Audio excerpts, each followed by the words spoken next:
Yo, what's going on? It's D-Man bringing to you some NBA 2K21 gameplay. I know we all saw this trailer, but we do have some new gameplay clips later in the video. Now, I haven't been posting a lot of current gen for NBA 2K21. I told you, I don't hate the game. I'm not in love with it. It's just, how can I play NBA 2K21 current gen knowing this is right around the corner? In a month from now, we're gonna have this. It's tough. You know what I mean? But we did get this trailer though, and the trailer was pretty cool to me. I like how next gen is looking. But not only that, but today, Mike put out a blog. Shout out to Baluba, man. So we're gonna break down the blog, break down all this information, and show some new clips that he hooked us up with. Oh, by the way, and Tim Hardaway is not dunking like that, bro. Those are my gripes. But anyways, let's dive into the new gameplay clips. Let's dive into the new gameplay information. So of course we start the blog out with the shot stick and how the shot stick is advancing on NBA 2K21. And if you want to read everything, I'll leave the link down in the description below, but I'm gonna paraphrase a little bit and just get right to the point. So first up, on next gen, we'll have shot arc control. Slow flicks will give you extra high arcs, while a fast flick will make your shot flat.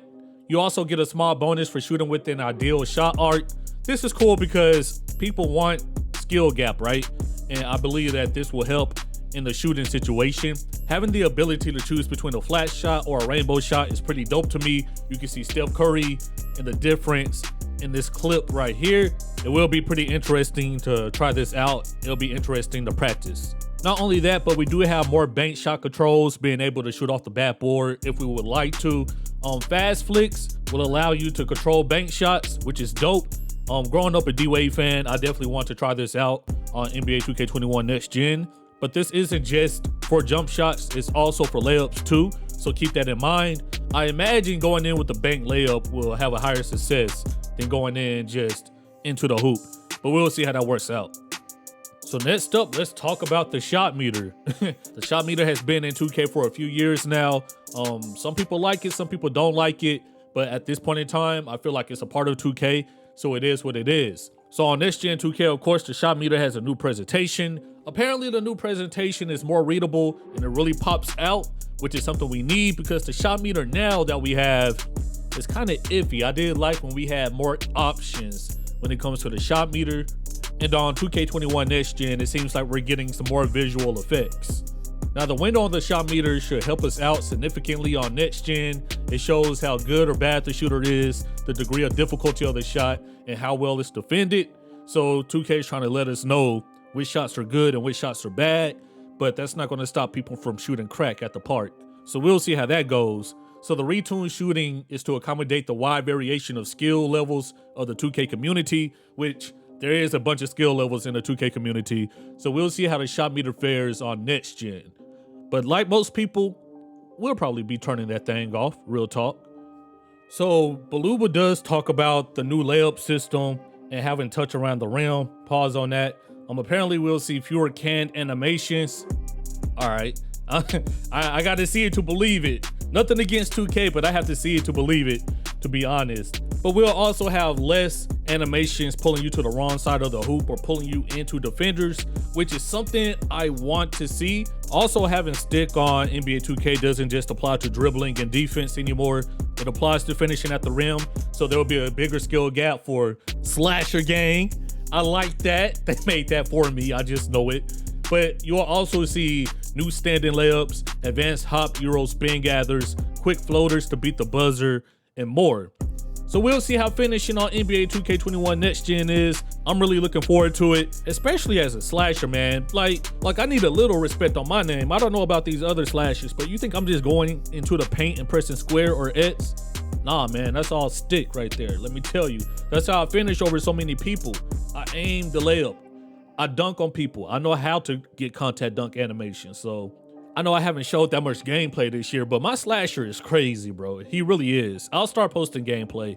The cameras are off right now. Shout out Flight. So now let's talk about shot creators, man. 2K completely revamped all of the off-dribble jumpers and added new signature packages for key players like LeBron James and Luka Doncic. So these pull-ups have been separated into two categories: controlled and high momentum. Controlled pull-ups set your feet better and are more balanced, while high momentum pull-ups, which you trigger by holding sprint, create more separation from the defense but are tougher to knock down. Sounds good and sound cool. I wonder if both of these categories would be used. I know most people would probably use the high momentum pull-ups, but we'll see, man. And no lie, LeBron James looked damn good on next gen. Shout out to that man for winning the championship, ring number 4. I know game 5 hasn't happened yet, but like, come on, man. They need Jesus and all his disciples to beat this Lakers team. So next up, we have better three-point line recognition. Damn, Oladipo, you injured again. Book, why you do that boy like that? Come on, man. But we know in current 2Ks, you're sliding behind the three-point line or you're just right on the three-point line. But on next gen, 2K improved the foot planting technology, so some of these moves and some of these catches look natural, and they're a relief for shooters, which sounds good. You know what clip would have been fired? If 2K would have recreated that Ray Allen shot in Miami, that's the perfect example of having good three-point line recognition. But we'll see how it goes, man. Once again, it sounds good because that happens a lot. You see a lot of sliding. You see a lot of on-the-line twos. And I know on-the-line twos are a part of basketball, but who does that on purpose? Nobody means to shoot on-the-line twos. So we'll see if there's a lack of sliding on next gen, which I hope it is. So now let's talk about dribbling because let's be real, this is all the 2K community cares about. Of course, we're going to have some new dribbling chains in the next gen version of NBA 2K21. That includes size up speed control. That's pretty self-explanatory. Depending on how fast you're moving the stick, that's how fast your player will dribble. And to me, that sounds amazing, but man, on 2K, people don't care about pacing, bro. It's rather unfortunate, to be honest. But I can't wait to see what people cook up with the different pacing, with the size up speed control. It should be dope. We also have some signature moves which are performed by tapping L2 or LT. We have that LeBron James suspended dribble. I still don't know how that works in person, but it does. No, I do know, because if you bite on it, he gonna drive. But if you don't, he's gonna shoot. The move is dumb, but it is what it is. James Harden gets a quicker between the legs sequence, as he should. And there are also step back signature moves, which I don't know, that sounds pretty deadly. So I might be shot creator Dman and slasher Dman. I need to be both. Real deal, no pickle. When it comes to park handles, park dribble moves are now pulled off by clicking L3, and they're now tied to Hall of Fame tight handles. So if you don't want to do park handles, don't put on Hall of Fame tight handles.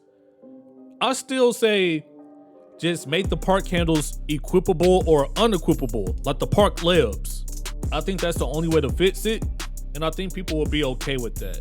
So last up, we have some new passing mechanics, specifically a new lead pass mechanic for all you playmakers. All you have to do is simply tap triangle or Y, and it will lead your teammate to the hoop or around the perimeter to get a 3. Now, I like the sound of this. I just don't want the pass pushing and pulling me into places I don't want to go, because that happens a lot on current gen.